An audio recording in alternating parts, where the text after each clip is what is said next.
Hey, welcome to this week's episode of Chingaso's Combat Crew, your one-stop shop for all your combat news. I got the boys on. We got a full load of news for you guys. Jiu-jitsu, MMA, boxing, UFC, chingaderas, and more. Let me introduce the fellas right now. Crew, Cousin Ant, how you doing?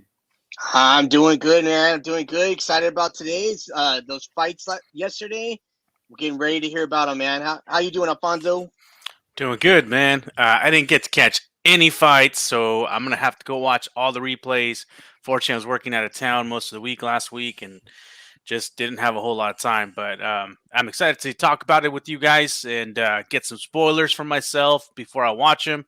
And then, Ant, I hear you're getting ready for the tournament, brother. So yeah, I want to talk a little bit about that too, if you don't mind. Yeah, tell us now, cuz. What's it go? What's your training regimen like? What weight class are you competing at? And what tournament are you doing actually? So I'm actually doing BJJ World League this weekend.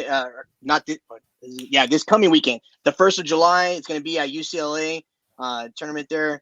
We're going to be our school is going to be there, so we're going to be getting ready for that. So I'm actually doing Masters 3. It's going to be under 182 is the weight limit for that one. So getting ready for that. I'm thinking about maybe switching to the lower weight class because my training regimen, I've lost so much weight. I could probably go into the lower weight class, but I might just stick it out for this one. So, so my training regimen has been Monday through Friday. I've been hitting jiu-jitsu Mondays, Wednesdays, and Friday, hitting jiu-jitsu twice a day. After jiu-jitsu, I'll go to the gym, hit some weights and some cardio, then come back home, rest. In the evening, go back to jiu-jitsu again, and then at night so I've been doing that Mondays, Wednesdays, and Fridays, and then Tuesdays and Thursdays are instead of jiu-jitsu in the mornings, hit some cardio, some weights, and just a lot of body weight workouts, and then hit jiu-jitsu at night, and then go back to the gym for the aqua massage, just to kind of help these, get some relaxed time, and then taking the weekends off. So nice. That and just watching everything I'm eating, and so I'm just getting ready for that. Looking forward to it. How has all this been making you feel? You feel any difference? Like, do you feel happier, healthier? You go to sleep right away? Do you wake up ready to rock? What's been going on? Well, actually, like when it first, I actually did it too much right at the get-go. I'm that mentality of being back in the military. I kind of just went with it, went really quick. I was drinking water, wasn't eating very much just because I was busy doing, training. And then when I would eat a really good healthy meal, a lot of proteins and stuff. But I ended up like really losing a lot of water. Even though I was taking in a lot of water, I wasn't holding it in. So I'd say about Wednesday, Thursday, I was dead. I was like, I had no energy at training. I got there and I couldn't. I just dropped too much weight too fast. I think in that first week of training or week of the workout, I dropped about 10 pounds. How much of that was water weight? Probably a lot of it was, and I could really feel it. So I had to kind of adjust for that. And now really just watching my water intake and maybe eating a little bit more, not pushing as much. So as I was doing jiu-jitsu, when I was doing it, I'd be wearing a sweater on underneath my gi and just then go to the gym afterwards. Yeah, I'd get more sweat going. Then go to the sauna and I'd be in there for 30 minutes. So I was dropping water weight like crazy. So I really felt it. Did I sleep good? Slept really good, but I really felt it that next day. And as it like Monday, Tuesday, Wednesday went by, I just got more tired. And then eventually, I think it was like Wednesday, Thursday at morning class, I was just done. And everyone who saw me, they're like, "You look pale." It was just a bad cut. So I had to kind of adjust from that. You needed that prime hydration, fool, that Frank was talking about. Yeah, I actually went to look for it. I couldn't find it any. Pay my boy, Prime. Pay my boy, sponsored. Right. Hey, you forgot the most important part of your regimen that you told me about the other day. What's that? You said on Sundays you go to the tan salon to tan your cheeks. That's so that right. way you can sport them American flag Speedos you can wear on your competition. And you gotta have a nice dark background for that American flag. Yeah, exactly. All right. It's nice framing. You got some nice framing there. Let's jump into this week's news, gentlemen. You guys ready for this shit? Hell yeah, let's jump in. Let's run this down. Let's go down the lineup real quick here. I got some who's number one news, some bad Rickson Gracie news, UFC Fight Pass news, karate combat, and all kinds of other stuff. So let's jump in. Let's stick with jiu-jitsu. And right now, kicking it off, starting off with some who's number one. Last week we talked about who's number one. It's going to be putting on a new event August 10th, and they only released the main event that I already forgot about. Actually, no, it was Nicholas Marigali, and I'll edit this out. I'll look it up later.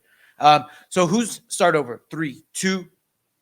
So who's number one announced 2 more matchups because I don't know if you heard about these, but the first matchup they announced earlier in the week, Ffion Davies taking on Jasmine Rocha.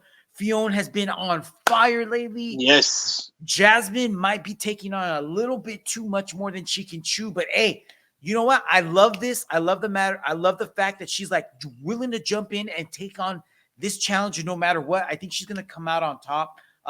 Not victorious-wise, but experience-wise. I think Fion's going to school her. It's going to be fun to watch, but what do you think about this matchup? Yay or no?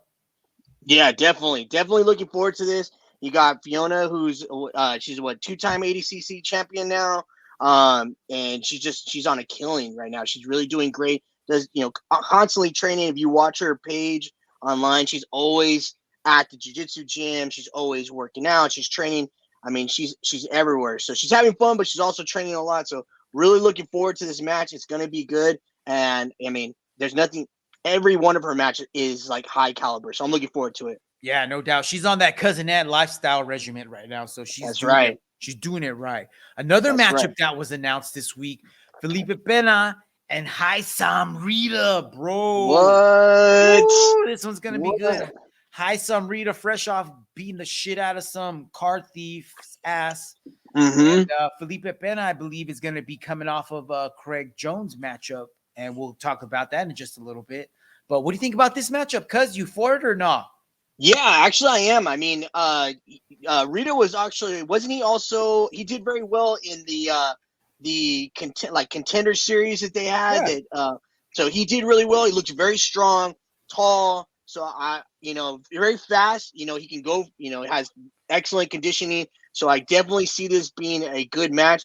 Now, Pena, I haven't seen him since the last time when he fought Gordon. So when he fought Nick Rod. Yeah. And you know what? I didn't actually get to watch that one, so I didn't get to see how well he did, but he better bring his A game for Rita, because he's super strong, super fast, and he's smart. He's really his jiu-jitsu game is on point. So looking forward to that. He just switched over to B team, so I'm wondering what version of Haisam we're gonna see. I was telling Fonto that sometimes we don't see the best version, so I'm hoping we see the best version of him this time. Because remember when we were at ADCC and his first match against Cyborg, dude? Like that set the tone for the whole weekend. When that happened, I turned to you and I said, "This is ADCC, cuz like this is what it's supposed to be like just electrifying from the get-go." And that's him, dude. That's his nickname. It should be just Haisam, the electrifying dude, Rita, whatever. I hope we see that version of him, because the highest level of Haisam versus, Pena's always bringing it, dude. No matter what, he may be lazy, but in the time limit, Dude. And this rule set, this time set limit, it's gonna favor him and his game. So I can't wait to see this, man. This is like a main event level match, and we're getting it in the not the undercard, but it's not the main event. You know what I'm saying? So right. Yeah, this whole card is gonna be nuts. This whole card is gonna be nuts. Yes, it's gonna be good. Bad news. I came across this earlier, and not a lot has been said about it too much, but Rickson Gracie announced that he has been diagnosed with Parkinson's disease. Oh man. So it's not too good. Parkinson's is a disease that affects the brain. It it affects the central nervous system basically. And a little bit over time, before you know it, you're just You're Well, not yourself. they've been making some advances with it, but they're not big where time. they need to be. Yeah, you know, they're not not where they yet. need to be. Not yet. And I mean, I don't know how fast they can that. It really It's gonna depends. It really move, depends on you know. each But person. How long he has he had seems. it? Do we know? Oh, well, I mean, if you have it, you've had it your whole life. You know what I mean? But you just start to see the like symptoms of it depending on what stage of your life you're in, you know, depending on what type of lifestyle you're living. And, you know, Rickson's been living the healthiest of the healthiest lifestyles. So it's just starting to turn, you know, he's just starting. How old is he now? I want to say he's like in his 70s, I believe. 70s? Okay. I don't know if Fonzo can look, one of you guys can look that up while I read he did an interview with Jiu-Jitsu magazine, I believe, and I got a few of his quotes here. He says, 63. I'm ready for 63, see, so he's not even 70 okay. yet. Okay. I'm ready for anything in my life. I accept not only my mistakes, but also my victories. I accept life and what I've done. So I'm happy today, but this neurological condition opened my eyes to my age and to reality. It hasn't changed much since then, but I have had some tremors, a certain movement deficiency, things I didn't have before. I don't see it as a surprise, but as a gift, another gift from God to see what I'm going to do about it. If I give you a lot of money and you do bad things, money hasn't served for anything. But if I give you a lot of money and you do good things, then I'm proud I've given you so much money. So he's just commenting on the fact that he's made a lot of money in his life, and he thanks God for that, and he thinks that God put that in his life so that he could do good. Said, God has given me a situation I can transform for the good, and the most important reaction I have today in my life is that I can really express my gratitude for jiu-jitsu, to continue working for jiu-jitsu and empowering people, transforming it in a way that makes jiu-jitsu more accessible for those that need it the most. So I see myself swimming freely on a perfect blue ocean, waiting for the next day without too much concern. So Wow. He's taking it on like a champ, man. Like any other challenge he's taking on in his life, he's not making any excuses, and he's hitting it straight forward, man. So Yeah, he's not feeling sorry for himself. It's just like, look, it's just another part of life. This is a hand that I was dealt with, and you know what I mean? Just got to move forward. You know what I mean? That's crazy, man. yeah. Yeah. So It's too bad though. Yeah. prayers to the Rickson Gracie family. Stay strong, my man. I know that if anybody can beat this, you can. Wow. And hopefully, like Cousin Ed was saying, you know, maybe the medicine will catch up, and maybe there's something out there that can slow it down. You know. Hey, quick Yeah. question: Was he was the one that was in that Incredible Hulk movie, right? With Yes. Yeah. yeah, he Yeah. was teaching the in Hulk how to chill the fuck out. the breathing exercises. Yeah, Yeah. That's Rickson. yeah. Okay. So, staying on this jiu-jitsu tip a little bit longer, Fonzo, talk about UFC Fight Pass Invitational 4 going down this Thursday. So, if you got a UFC Fight Pass subscription, get ready because Thursday afternoon, we're going to have some great no-gi matchups. Felipe Pena taking on Craig Jones, UFC veterans Glover Teixeira taking on Anthony Smith, and it was a once 25K no-gi invitational absolute tournament, but now it's 30K, and those participants are Haisam Rida, Dan Manisau, Felipe Andrew, Wagner Rocha, Gabriel Arges, Fedor Nikolov, Nicky Rod, and Pedro Rocha. Should be some really good matchups, dude. So this is going to be good for Haisam because this is going to be some good level competition for him. Out of this tournament, cuz who would you favor to be in the finals? Ooh. I would go with Nicky Rod for sure on one side. Yeah. And then but you know, Rocha, he did very well. I know he's older and everything, but he did really well at the last tournament that we saw him, like ADCC. He did a lot better than I thought he was going to do. So you never know with Rocha too. I just think that those first three guys on the list, Haisam, Dan Manisau, Felipe Andrew, I just feel like the size is going to be too much of an advantage for those guys, and they're going to cancel out anything Wagner's got. I think that I don't know who's going to be on the other side in the finals against Nicky Rod, but I would be willing to bet that it's going to be Haisam, Dan, or Felipe. Yeah, and now is this going to be a single elimination tournament or one and done, bro? One and done. Yeah. One So and whoever, done. I mean, but you never know depending on who they set up for that first initial match. Yeah, You know, you never know. Since you're saying like those are the top three big guys, they might anything put can them happen. against someone else or put them against each other just to kind of knock out. So who knows how it's could be go. bad matchups. It could be, you know what I mean? Someone could be Mhm. feeling it that night. They could be in that zone. They could just be like, you know what? I'm Yep. gonna show up. I'm gonna ball out. I'm on the Mhm. camera. I'm on UFC Fight Pass, and I'm gonna do my best. And they just reach a level that they've never reached before. Yeah, or you just Who get that one mistake that someone capitalizes on, and yes, you know, yep, turn into a blue belt for 2 seconds. right? Exactly.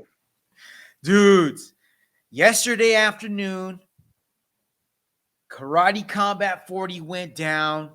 I didn't get to watch the whole thing. I only watched co-main event and main event. But man, too bad you guys can't see it because for those of you out there listening, go ahead and check out the show notes. I got an awesome clip from Karate Combat 40 that I can't share on the YouTube video because it's just not working with me right now. But some sick ass ground and pound, man. Here are the results from the main card. I'm just gonna go over real quick the main event and the co-main event. So Co-main hold on, Frank. So walk us through. So you said ground and pound was happening there. Like I wish I would have seen that because I know the rules for combat karate is a little different for the ground game, right? Like Bro, so. how much time? Remember, we talked about this last week. I think how much time Yeah. did we get on the ground? I don't know. I think you said like 8 seconds. 7 seconds. 7. Okay. 7 seconds of GMP, and the last shot like just exploded his face. Shit. Yeah, you're definitely gonna want to go back and watch this clip because it was a burner. It was Fernando Moreno Paz taking on Jeremy Pyatt. Jeremy Pyatt was his first fight in karate combat, and boy, did he make a splash, man. He made a splash. Going back to co-main event, I was watching it, not too exciting. Main event was a little bit more action. Rafael Agayev, the interim champ at welterweight, taking on Joshua Quayhagen. Quayhagen just got his ass whooped for about 5 rounds, guys. Not gonna lie. Yeah, it looked like he was overmatched. It looked like maybe he was just a little too old, maybe a little too slow, because he was just taking a whooping. So Rafa's the champ now. He's moving forward. And hey, one thing I did want to add, I know, Fonzo, you watched a couple of clips of some other karate combat events, and it looks like they use the same stage, the same background for all their shows. Oh, okay. All right. Oh, super interactive. If you have not gotten a chance to take a look, it's almost like you're in Cyberpunk 2077, but there's karate fights going on. Yeah, right? Yeah, it looks pretty cool. All right, moving forward, Tough Talk. Michael Chandler expresses doubts at Conor McGregor. Fonzo, you messaged me earlier in the week because it sounded like our boy Conor missed his USADA testing window. Is that true? Yeah, man. He missed the deadline. So he's not going to be able to fight this. He won't be able to fight this year. At all. So the earliest is January, February 2024. Right. Yep. Right. Which, you know what I mean? Like, I don't understand. There was no way, you know what I mean? Like, you could tell from way back when that he wasn't interested in fighting. You know what I mean? Like, there was no signs that he went back to training seriously. There was no signs that he was taking any part of that fight, like, seriously. So, even, I don't know, man. Like, can you tell me, you've been watching Tough, right? So, like, what does it look like on the show? Like, does he look like he's in training? Does it look like he's taking it seriously? I mean, he shows up to train with them. I mean, they don't show him hitting pads or anything, but he's got the workout clothes on. He's showing up. Yeah, you know, from what I've seen from Tough, he's working out, he's training with the guys and everything, but he's not there 100%. But I mean, McGregor really hasn't always. I feel like it's the same McGregor we've seen quite often, like where he's not always super involved in his fighters, but he's partially there. He's going to the party house or the fighter house and hanging out with them and everything. Trying to do good things, trying to help him out during the training, but he's. I think it was like last week on Tough, they were gonna have a meeting about the catch weight because one guy couldn't make weight a previous week, and McGregor didn't even show up. He sent someone else. He couldn't make it. So stuff like that you see happening. But I mean, as far as like him missing the deadline and everything, I mean, I don't know if that has to do with his legal obligations because we have this whole legal stuff going on outside the ring. think I know what it is. You know, I don't. But he looked. I mean, he looks huge. So maybe he couldn't get it all out of his system. That's exactly it, bro. That's exactly it. Because why would somebody? Let me guess. Why would somebody run away from a drug test? Because they're taking drugs. Because they have drugs in their system. Who the fuck is this guy? Hey, you mind your own business, Connor. I'm just speaking the truth out here, guys. I'm just speaking truth. Right. I mean, I don't have any facts to back it up, but I mean, if he was clean, why not just okay? So either he's running from USADA, which means he's dirty, right? Yeah. Right. Or he's running from Chandler. He doesn't want to fight Chandler. And I don't think that's. I don't think he would run away from Chandler. He doesn't want to fight Chandler. Yeah. See, I don't. You know, I don't know if he would run away from Chandler or he doesn't want to fight Chandler so much. I feel like he wants to fight someone else. I feel like he just thinks Chandler's not good enough. You know, you're like, like not so much like he's scared of him or anything. He wants another high. I think. I think he like. I don't know. Maybe he was doing those. What are those things you call, Fonzo, that he sticks up his nose? Nose beers. Nose beers. Maybe he was doing some nose beers, and he was like, "Yeah, let's fight Michael Chandler." And Danny's like, "I can do that. We can do that." You know? Yeah. Fuck. Why did I say that? You know? Versus now, it kind of sounds like he wants to fight Charlie Olives, and that would that would be a way better fight because there's for sure no chance of anybody shooting a takedown in that one. Yeah, that's true. And they both get to showcase their skills. So I'm just wondering what's. And we can't understand either one of them. So I don't know if this whole thing is. I mean, I don't know if you guys saw this. Also, Michael Chandler was doing like an Instagram live or a Facebook live video, and he was doing push-ups with a fan. Like they were FaceTiming, and they were like he was live streaming it. People were commenting, and in the middle of it, dude, someone like knocks on his door, literally like do, and he's doing his push-ups, and he's like, "What? Oh, it's USADA." Bro, he literally had USADA knocking on his door while he was doing push-ups. So, wow. I don't know if they're pushing forward with it because they're still trying to make the fight, or that's just his obligation because he's in the testing pool, you know? Yeah. Probably more so that than anything else, but who knows? we're probably not going to get to see this fight. For sure, we're not going to get to see Conor in 2024. Yeah, for real. Yeah. Oh, well, ni modo. So, guys, I don't know if you know who this guy is on the screen right now, but his name is Cecina Almeida. Cecina Almeida is a Glory kickboxing, and he's about to be on Dana White's Contender Series. And you're like, so? There's lots of fools on Dana White's Contender Series. I don't know who the shit those guys are either. Well, check this out. This guy's already beat Alex one time. Oh, damn. What? Yup. Okay. He's already beat Alex once, but he's also lost to him twice. Okay. All right. Okay. So I'm not sure if we'll be seeing him. I don't know. Honestly, I don't even know if he's going to win this matchup because he doesn't look all that impressive. He's a beast. He's a physical specimen. I mean, he's big, just like Alex. He's got power, but I don't know if it's going to translate into MMA just because I don't know if a win over Alex is an automatic shot to the UFC. You know what I mean? Yeah, but maybe that's why he's putting him in the Contender Series, just to check him out, see how he's going to do, and then, go from there. I think this is just Dana, like, trying to start another storyline, like, just try to generate, interest. Yep, That's it, which is good. It's a great idea, because if he can make it to the UFC, if he can win this fight, doesn't even have to do it in impressive fashion. Just win a unanimous decision, take control, make it look like you belong in the UFC. That's all it'll take. Yeah. And then the UFC will take over from there and spin some type of story like they always do. Right? Right. Yep. All right. Bros. I know we don't talk too much about boxing, but we started to talk a little bit more. And neither one of us are super duper boxing fans. or aficionados, but we know good fights when we see them. Yes or no? Mm-hmm. Yes. And this dude right here puts them on, bros. Everybody I'm about to name right now puts them on. David Benavidez, yes. Mm-hmm.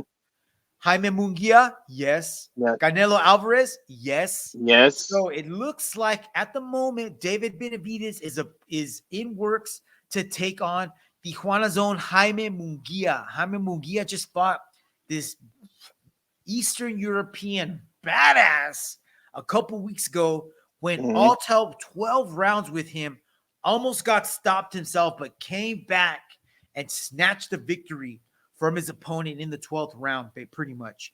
If you get a chance, go up and go catch it. I believe the whole fight is on YouTube. But it looks like Jaime's going to take on David Benavidez next. And I think that is bad news because David Benavidez has some sick-ass hands and way better defense. Jaime's good, bro. Jaime's got awesome hands, awesome power, can drop people. But he gets into some dogfights, man. He takes way too many shots. And if he plays that game against Benavidez, he's going to get put out. Nice. So this fight hasn't been signed yet, but it's in talks. And Benavidez has also been chirping at taking on Canelo. So if this fight don't go through, I don't think he's on Canelo's radar right now. So he's probably going to make him take a couple more fights before. But hey, it's a potential fight. So something to look forward to, gentlemen. Definitely something to look forward to. I thought Canelo was supposed to fight Dimitri Bivol again. That hasn't been signed, so they're talking about that, or they're having him talking about him taking on one of the Charlo brothers. Okay. So we don't know yet, but yeah, he's supposed to. Next story, PFL Bellator news. Earlier this week on the MMA Hour, Ariel Helwani once again said that there are three suitors for Bellator at the moment. Liberty Media, I'm sorry. I didn't look up to see what they own. Totally forgot. Dropped the ball on that one. Sorry, guys. The Khan family and PFL with new investors. So the Khan family owns Jacksonville Jaguars. They own a hockey team. They own another soccer team, I believe. And the dude's son, so that's the dad, and the kid owns like AEW, which is, I believe, stands for All Extreme Wrestling, which is WWE's #1 competitor right now. So there used to be nobody putting any kind of pressure on WWE. Now there is a competitor. So that was something that Ariel reported on earlier this week. And guess what? Turns out Khan family is not even in the running. So I don't know if that's Ariel trying to generate clicks. I don't know if he got some bad news, but it sounds like Liberty Media and PFL with new investors could potentially be the new suitors for Bellator. So if this happens, hey, that's just going to be more fighters in the stable. I know we've been talking about this. Yeah. We said Francis needs some opponents because there's nobody over there really for him to fight, Right. All this talk about him jumping over there and now he's there, but what's he going to do? It's like you just bought a $2 million house, but now you ain't got no furniture to put in it. That's why you hit up Rent a Center, fool. All right. Next story. I don't even know if we should be talking about this. It's news. Not good news. Yeah. So what we're talking about is Elon Musk taking on dude, how the shit did this even start? I don't know. That's what I would like to know. I think it happened. Yeah, I think it happened. No. Was like, send me location. Is that what happened? I think it started off with Mark posting about his jiu-jitsu like progress or whatever. Mm-hmm. Fucking white belts, man. I think that's how it started, and then somehow Elon picked it up, and then they started back and forth, fucking tweeting shit about each other.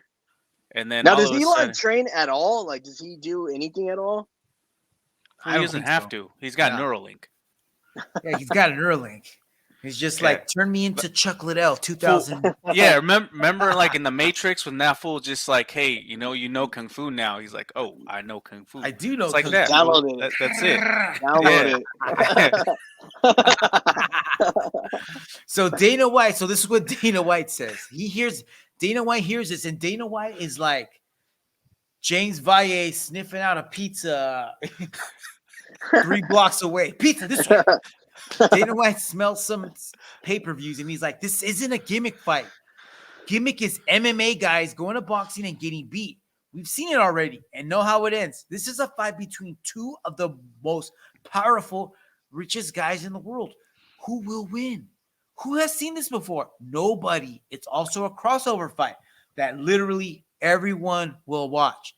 Shut the fuck up, Dana. Right. I don't think you know what gimmick means, bro.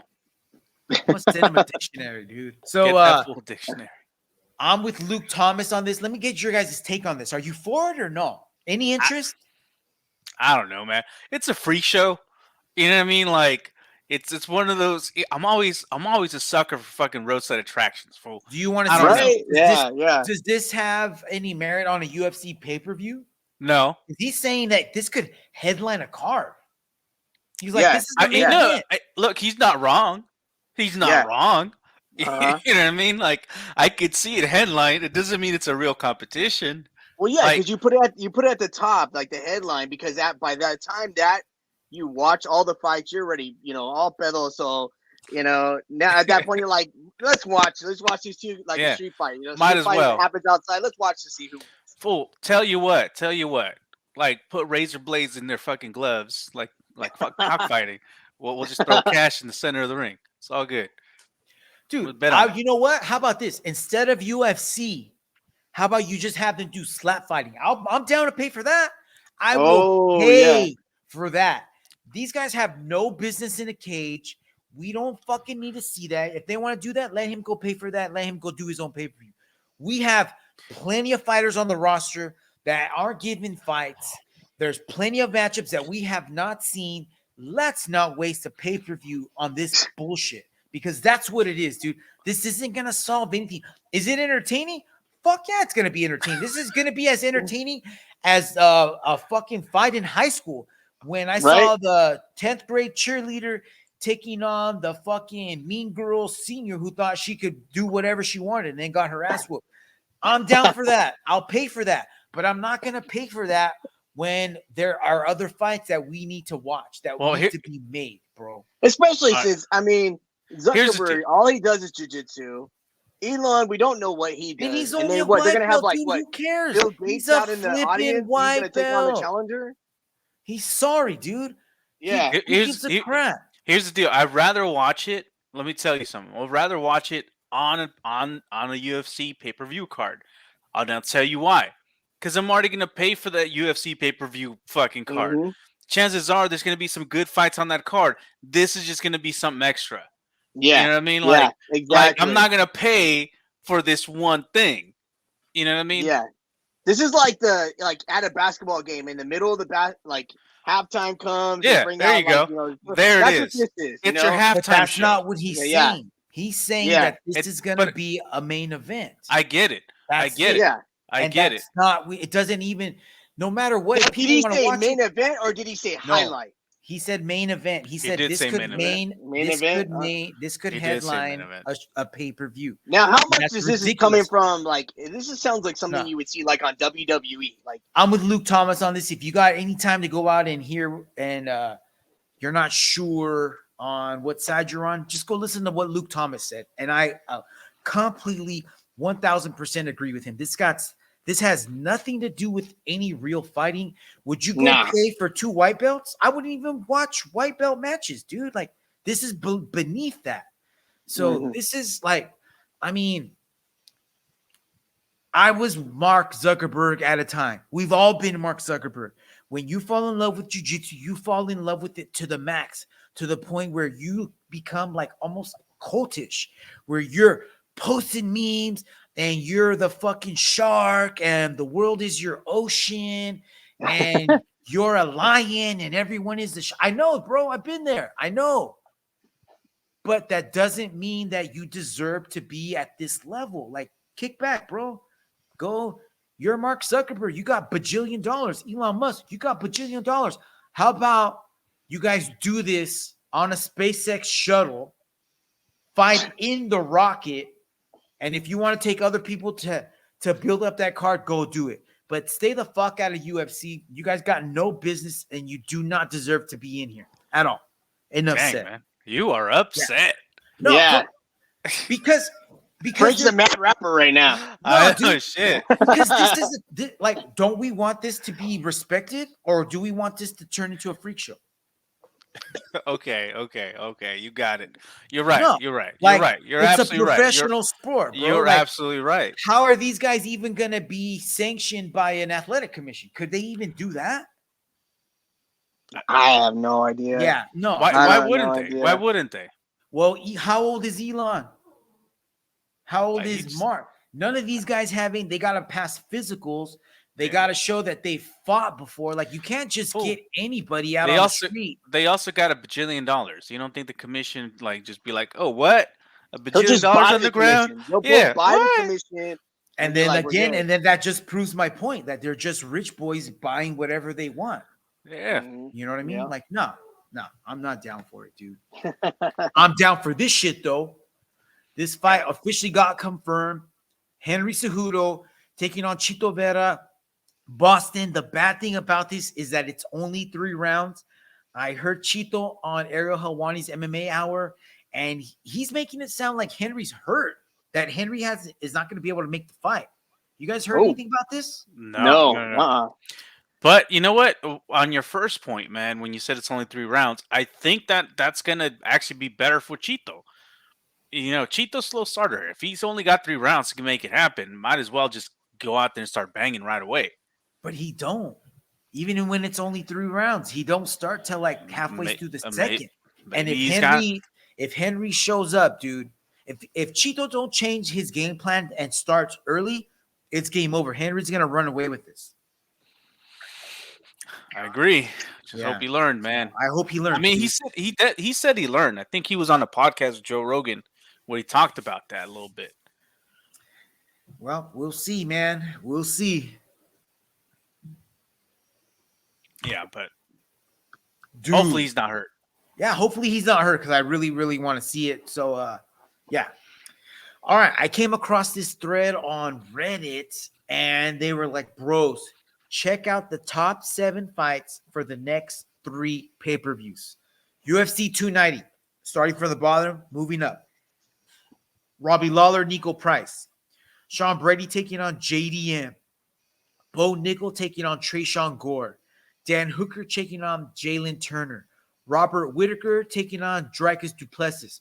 Brandon Moreno, Alex Pantoja. Volkanovski, Yair Rodriguez. UFC 291, Michael Chiesa, Kevin Holland. Derek Lucas, Marcos Rogelio de Lima. Dude, someone's going to get knocked the F out in that one. Shit. Yeah, right? Stephen Thompson, Michelle Pereira, Tony Ferguson, Bobby Green, Paulo Costa, Ikram Alexkerov, Jan Blachowicz, Alex Pereira, Dustin Poirier, Justin Gaethje 2 for the BMF, and then UFC 292, Cody Garbrandt, Mario Batista, Chris Weidman, Brad Tavares, Ian Gary versus Jeff Neal, Rob Font, Song Yadong, Henry Cejudo versus Marlon Vera, Zhang Wei Li taking on Amanda Lemos, and Aljamain Sterling taking on Sean O'Malley. Gentlemen, if you could change the order of these so that the card you wanted to watch was the next one, which one would it be and why? I wouldn't change it. You want to see 290 first? I want to see 290 first. Cuz, what about you? Before we get into that, cuz, which one do you want to see first? I actually was gonna say that I'd like to see 291 and then 290 in that order. How come? But I mean, just because like Gaethje and Poirier, number one, good God, you know they're gonna bring it. Word. It's gonna be a bloodbath. So I already know that. So I'm looking forward to that. You know.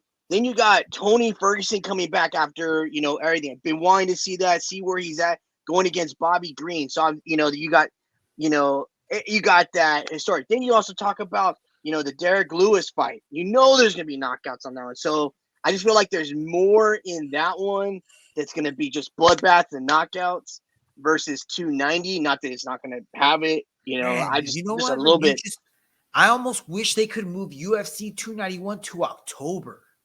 and make it a Halloween theme, dude. Like, can you imagine that poster, dude? Like, this is schedule of violence at its finest. Like, there is gonna be a buttload of blood on the map. That night, for sure. Yes. But yes. I honestly, I think I'm with Fonzo. Like, I'm cool. Yeah. I want to see 290 because I want to see Yair and Volk. I want to see Yair and Volk, and I want to see Brandon and Pantoja. I want to see Tijuana come out on top. Hopefully, I hope that he can do just like Izzy did. And, Izzy came back from being down. He got his ass whooped every time by Alex. And Izzy got that win back. So hopefully Brandon can do the same thing against Pantoja. But, dude, Robert Whittaker, Dricus du Plessis, this is like the guy who's on the corner talking shit every day. And finally, that motherfucker that you've always wanted to show up shows up to shut his mouth. Like, that's what I'm talking about. It's like, yeah, you're saying that right now, but you wouldn't be saying that if Robert was here. And then Robert shows up.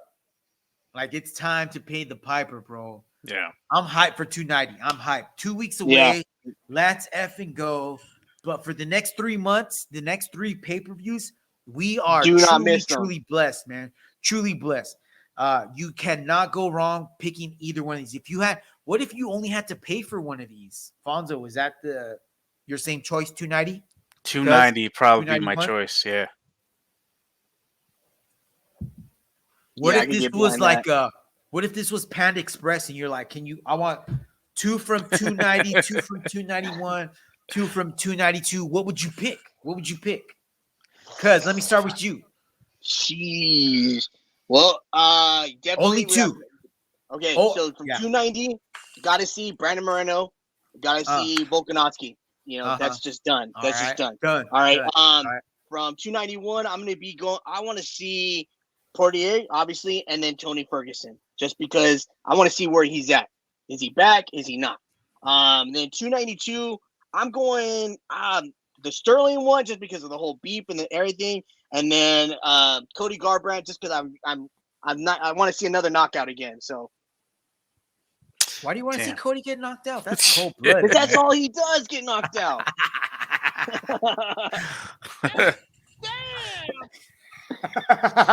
What about you, Fonzo? What are you taking from the menu? All right. Same 290, same. I'll do Alexander Volkanovski, Yair Rodriguez, Brandon Moreno, Alex Pantoja. 291, I would do Derek Lewis, Marcos Rogelio de Lima, and Jan versus Alex for that one. And then 292, Rob Font, Sonya Dong, and Henry Cejudo, Marlon Vera. Yes. I think I'm basically the same. I need to see Volk and Yair. Yeah. I need to see Brandon and at Pantoja. From 290. 291, I need to see Jan and Alex Pereira. I need it, bro. I need it like a crackhead needs his next fix. All right. I need that Dustin Poirier, Justin Gaethje, because that's gonna be like, bro. We said it all the time. Violence at its finest. If there's any way to copyright that, we should make that into a shirt. Violence at its finest, dude. And then from 292, Rob Font, Song Yadong, and Henry Cejudo and Marlon Vera, dude. Those would be my 6. Yeah. No matter what, we're gonna get all of this. So we're all in luck, man. It's a good thing we don't have to choose. Yeah, right. Yes. Yeah. So, guys, ONE Championship had an event on Friday night. I only watched the main event, and the main event was freaking killer. They were trying to unify the heavyweight championship. It was Anatoly Malykhin taking on Arjan Bhullar. I'm not sure if you guys are familiar with either of these two guys. Let me give you a little bit of backup. So Arjan Bhullar, the guy on the left, he's from India. He's supposed to be a super good boxer, a super good wrestler. And he is a giant of a man, dude. He's just beat the shit out of everybody. And almost everybody as far as journalists go in MMA, they said that Arjan Bhullar would probably be the next guy outside of the UFC that could possibly give Francis Ngannou a fight. Ooh, Damn. okay. So that's high All right. expectations, right? You're like, you hear that, you're like, oh shit, really? All right. Yeah. So Okay. I didn't know too much about Bhullar.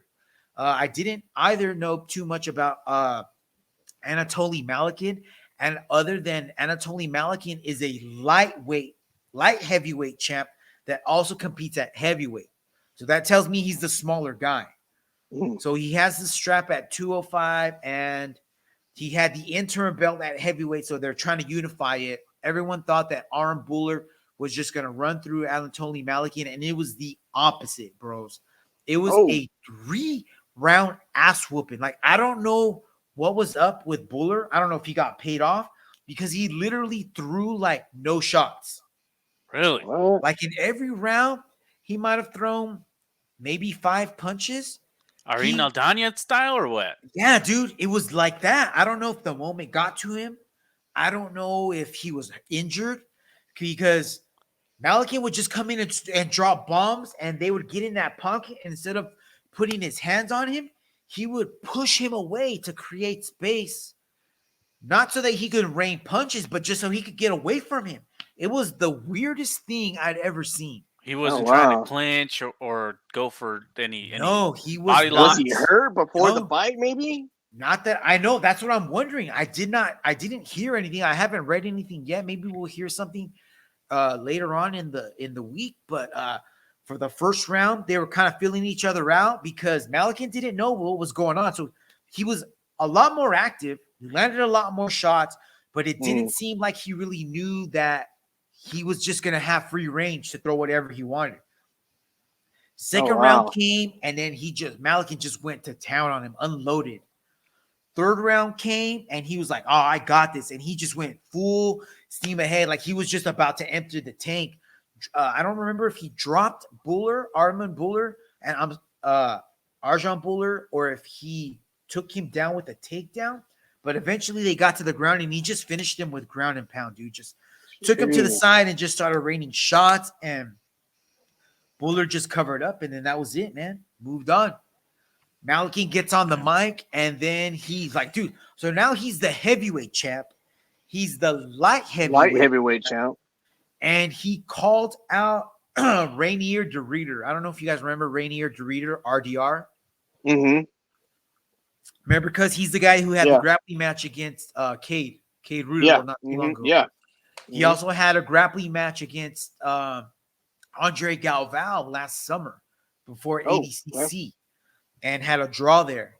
So he was the light heavyweight champ and the middleweight champ. And I think Malachi already beat him once, and he wants to fight him again for some reason. So what? He wants all three? He wants light, middle, I don't know heavy. if he wants to go all the way down to 185 or he just wants to fight him again at light heavyweight, but he definitely called out RDR. So dude, definitely. It was a good fight. I'm really wondering what was up with him. I expected more out of him after hearing everybody speak so highly of him, but dude, he didn't put up no kind of fight at all. I wonder what's up. Yeah, it was really weird, man. Last night's fights, guys. UFC on ABC. Josh Emmett taking on Ilia Topuria in the main event. Here's the results from the main card. If you guys don't mind me going over them. Let's do it. The card started off with Brandon Allen defeating Bruno Silva by submission, rear naked choke, round 1. David Onama taking on Gabriel Santos, ended up winning by KO, round 2. Austin Lane, Justin Taffa fight got called short. They called it a no contest because of one of the worst eye pokes I've ever seen, man. It was super bad. Damn. Co-main event, Macy Barber beat the brakes off of Amanda Ribas, won by TKO round 2. And then Ilia Topuria defeats Josh Emmett by unanimous decision. Put on a clinic. Just beat the shit out of him in every single corner of that octagon. Dude, check out this scorecard. 50-44, 50-42, 49-45. Who the fuck is that guy? Who the fuck is that? Seriously, one person gave a round to Josh Emmett. Wow. Sorry, guys, I showed up late to the fight. What happened in the first round? Don't worry about it. Just fill out your scorecard. All right. That's a crock of shit, man. That's a crock of shit. I know you guys didn't catch too much of the show, but I got 3 of the best fights that I definitely think everybody out there should go back and watch. Starting with David Onama taking on Gabriel Santos. Cuz this fight was a big because it was going back and forth that first round. And then in the second round, like I'm watching it, you know, they're both jacking each other up, they're both throwing shots, and then boom, like that. The switch got turned off on Gabriel Santos. And David Onama ended the fight. What did you think about this one? Dude, like that uppercut just landed. You could hear it from a distance when he landed that shot, and he was just done. Just heard his teeth click. Yeah, he was done. That was a nice knockout. Yeah, I don't think he needed to land any of those secondary shots because he was out on his way down. Yeah. But hey, you never know, bro. You never know. Yep. Not the day. That's right. You gotta go until the ref says. Yeah, pull me off.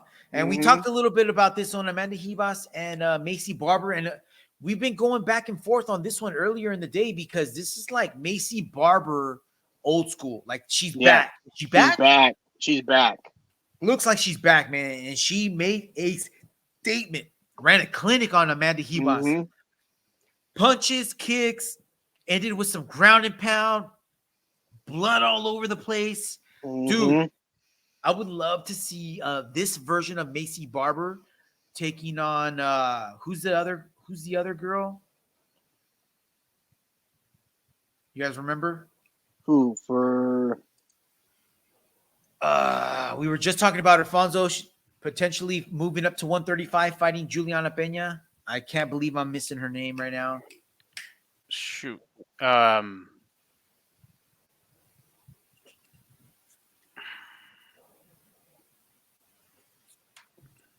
you talking about the jiu-jitsu one? The jiu-jitsu chick? Yes. Who's She's been on only a tear? 24. Yes. Yeah. Shoot, I can't. The one who just had a baby. She just had a baby. Erin Blanchfield. No, Erin Blanchfield. No. So Okay. I was thinking of someone else. 3, 2. Dude, how good would an Erin Blanchfield versus this version of Macy Barber be? Dude, that would be a sick-ass fight. That would be a sick fight. I think Erin's probably a couple levels above Macy, maybe, at least as far as resumes. She's just been on a tear lately. I think Macy's probably going to have one more fight before she's able to get a fight versus Erin. But, dude, that would be a super dope matchup right there. Well, if she keeps fighting like she did yesterday, she's on her way. Right? And, of course, we got to talk about main event. Ilia Topuria beating the snot out of Josh Emmett. Dude, I felt so bad. And, again, I don't know how the crap a judge gave anything to Josh Emmett because he just got the brakes beat off of him from round 1, dude. But that's pretty – I mean, I feel like that's more common than we give it credit for, like, one judge to just be – you know, when they're reading out the cards and everything, I always feel like there's just one judge that's just completely, like, off. Of course. And that's the problem. Like, should there – like, this fight was so black and white that my grandma could have scored it. You know what I mean? Yeah. Like a person with one eye and little knowledge. I mean, you got to have some knowledge of mixed martial arts. You can't have none because they don't know what you're looking at. But even Mark Zuckerberg could have scored his 50-45 for Ilia Topuria. Yeah, I don't know. That's a travesty, dude. That's like that person needs to be like evaluated. They need to go to judge school and see how they judge other fights. Because maybe USADA needs to start, like, you know, checking all the refs. And you're right, dude. Drug testing on the refs. Drug testing them, you know. Drug testing the refs. Yep. All right. So they were number 7 and 8, right? They were ranked 7 and 8. No, he was number 9. 9, yeah. Ilia was number 9. And what's his name was number 5. 5, yeah. So now they're probably going to switch places, or at least Ilia's in the top 5 for sure. Yeah. So who should he fight next? Ilia should fight Brian Ortega Arnold I think Allen? Brian Ortega. Yeah, I think Brian I was Ortega would be a thinking good that too. one. Brian Ortega, because Max has got a fight already. Yeah. You know? Yeah. Dude, they should cancel that fight though. Which one? The Max Oh, the- Holloway Korean Zombie. Why is That that? Korean Zombie fight, Calvin Cater. Give Korean Zombie a winnable fight. Give him a winnable fight. I 'Cause, dude, agree. What I if agree. Korean Zombie wins the fight? What happens now? Is he supposed to retire still?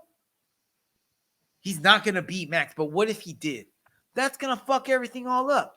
Give him a fight that's not going to matter. Going to let him go out as a winner. It's going to be entertaining for the fight, for the fans, and let's solve let's do a matchup that's going to do something for the fans, and it's going to push the division forward. You know what I mean? I think it's because they want it. You know, they're giving Max Holloway his chance at the title again. Well, I mean, yeah, it is what it is. You know what I mean? But let's. We got new blood here. Ilya is there, bro. He's freaking ready. A lot of people are talking about him already ready for a title shot. What do you guys think? Should his next fight be a title shot? No. So then I who should think be he needs next a little for him? more. I think Max more wins. Let's say Max wins against Korean Zombie. Max and Ilya, or Max and Brian, or Max and Arnold Allen. Or I'm sorry, or Arnold Allen and Ilya, or Ilya versus the loser of Yair and Volk, and then the win. Nah. I don't like. I want to like. I think that would be a good fight, right? But what if Ilya loses? Say Yair loses to Volk, and Yair fights Ilya, and then Yair beats Ilya. Does that mean Yair gets a title shot again? Nah, like, you know what I mean? Yeah. Kind of messes things up. Like, a lot of possibilities, man. I don't know. I think at this point, I'd like to see Ilya against Brian Ortega. Yeah. And if he wins that, then he gets a title shot. Regardless of, I mean, depending on whoever wins between Volk and Yair. No, I think he should fight Brian Ortega, and then if he beats Brian Ortega, then I say he gets Holloway, and whoever wins that one then gets a title shot. I'm with you. I think so. Yes. Yeah. Yeah, I think so, man. I think that makes the most sense. No matter what, man, we're going to get some good matchups down the line. He's probably going to have one more fight at the end of this year, so we'll see. Take a seat back and see what happens, man. So, gentlemen, that was the last story of the week. Thank you, everybody out there, for listening. If you haven't started following us or subscribed to the show, check us out on our YouTube page at C_Combat Crew. You can also follow us on Instagram for memes, episode announcements, interview announcements at C_Combat Crew again, or you can head over to our website at chingasoscombatcrew.com. Check out our blogs, check out our videos, check out any audio episode we got. Fonzo, Cousin Ant, anything you got for the gente out there? Oh, man, just hope everybody has a fucking great week. I hope you enjoyed the episode, and we'll see you all next time. Yeah. Thank you for having me on again. I look forward to always being on the show, and looking forward to these fights that are coming up and everything else that's in the works. Yeah. All right. Thank you, everyone, for listening. Don't forget, Thursday, who's number one? Felipe Pena and your boy Craig Jones. Keep jiu-jitsu gay. Until next week, Chingasos Crew out.